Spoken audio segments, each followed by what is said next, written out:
আগের যে কোনো সরকারের তুলনায় আমরা যেই গতিতে যে স্পিডে কাজ করছি মাননীয় প্রধানমন্ত্রীর নির্দেশনায় সর্বক্ষেত্রে, সেটা নিশ্চয়ই আপনাদের দৃষ্টিগোচর হচ্ছে। 12 তারিখে আমরা ইন্টারপোলের মাধ্যমে আমাদের কাছে এনসিবি একটা সংস্থা আছে আমাদের, সেটা পৃথিবীর যারা ইন্টারপোলের সদস্য তাদের সব দেশে এনসিবি ইউনিটটা থাকে পুলিশের, তাদেরকে ইমেইলে জানানো হয়েছে ফেডারেল পুলিশের পক্ষ থেকে আবুধাবির ইউএই গভর্নমেন্টের, যে তারা আমাদের চাহিদা অনুসারে ইতিপূর্বে যে ইন্টারপোলের মাধ্যমে আমরা রেড নোটিশ জারি করেছিলাম সেটা বাস্তবায়ন হয়েছে এবং তারা সেই ওয়ারেন্টের অনুসারে, রেড নোটিশের অনুসারে তারা তাকে গ্রেফতার করতে সক্ষম হয়েছে। তাৎক্ষণিকভাবে তারা ইমেইলের মাধ্যমে আমাদের এনসিবিকে জানিয়েছে।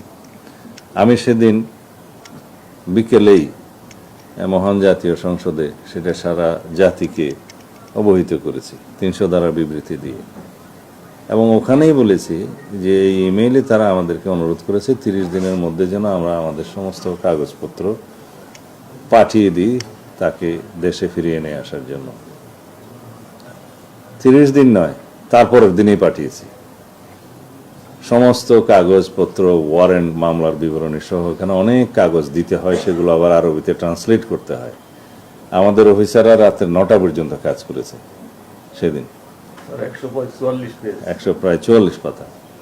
সেটা আমি সংসদে বসে রাতে 10টা বাজে সাইন করেছি এবং সেই দিনই পাঠিয়েছে আমাদের পররাষ্ট্র মন্ত্রণালয়ে। মাননীয় পররাষ্ট্রমন্ত্রীকে আমি একটা আনঅফিসিয়াল কপিও সেদিন হ্যান্ড ওভার করেছি। অফিসিয়ালি তারপরের দিন সকালবেলা আমাদের সচিব, সিনিয়র সচিব, পররাষ্ট্র মন্ত্রণালয়ের সচিবের সাথে সশরীরে সাক্ষাৎ করে সেটা হ্যান্ড ওভার করেছে।